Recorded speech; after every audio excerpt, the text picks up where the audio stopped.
Po, Selman Sokolin, po mbi gjitha mu, po mban zërat e ri këtu, vajzat ta themi kështu, gratë e reja, vajzat e reja është Debora Salauku, numër 20, me bani vëmendje, edhe është kështu fshinje pak jo drejt për drejt me lagjen e prindërve në Prizren. Debora Salauku përvacion një gjenerat të re me shumë potencial për me tregu ende edhe me ndihmu komunitetit jashtëzakonisht në Prizren. Këtu mund kisha nda dhe Arta Zurnazhiun, cila mendoj që është mjaft aktive, aktiviste jo vetëm e shoqërisë civile, po edhe në media në gjithashtu.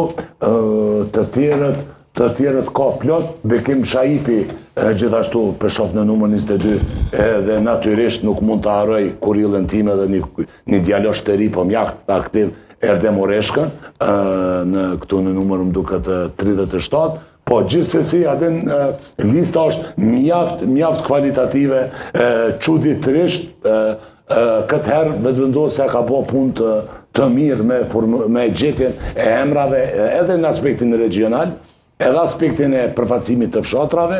E shoh Edon Muçaj, gjithashtu Islam Thoqin, aty që janë aktivistat vjetër, Ilir Gashi, i cili është gjithashtu i kurrillës, mjaft mirë, jashtëzakonisht mirë. Dhe ikim tek lista e Lidhjes Demokratike të Kosovës. Drejtoni në fakt që është munduar që nëpërmjet listës të bëj shumë trik në punën e tij.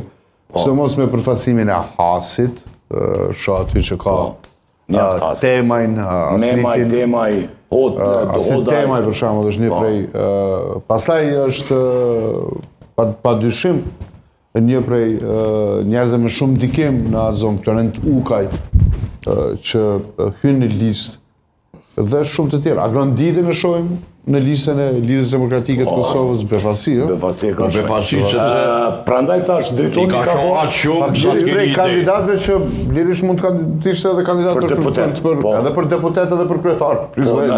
Natyrisht.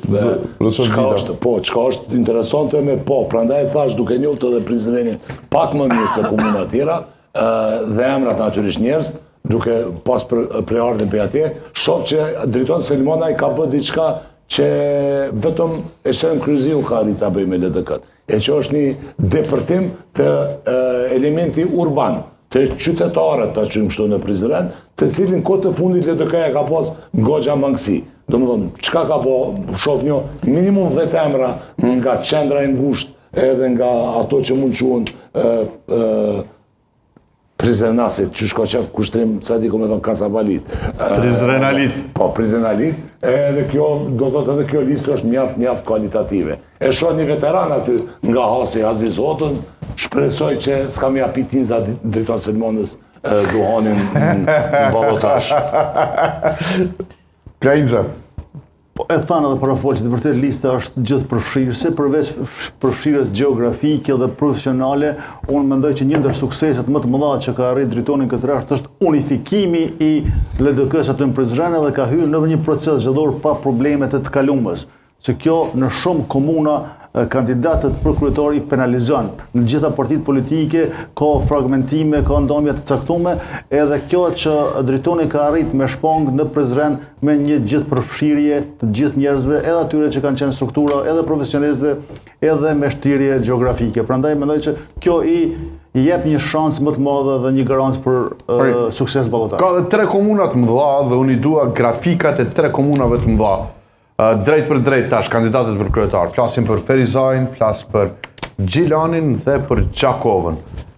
Dhe do të bëj parashikimin unë i pari për të 3 komunat. Mendoj që të dielën sikur asnjëherë më parë në historinë elektorale të Republikës së Kosovës, 3 komuna mbyllen pa balotazh. 3 komuna të mëdha flasim, sepse do të ketë edhe komuna të vogla, siç është Malisheva që mbyllet pa balotazh dhe Shtimja kam përshtypjen mbyllet pa balotazh, Obiliçi, Lipjani, por pa balotazh them që mbyllet Ferizaj, ikim, s'ka garë Ferizaj, shkojmë tek të tjerë, do ta kthej te Blerimi pastaj, do ta kthej topin te Blerimi, se ka nevojë ta komentoj këtë. Në Gjilan mbyllet pa balotazh të dielën, Dhe në Gjakov mbyllet pa balotazh të tjerë.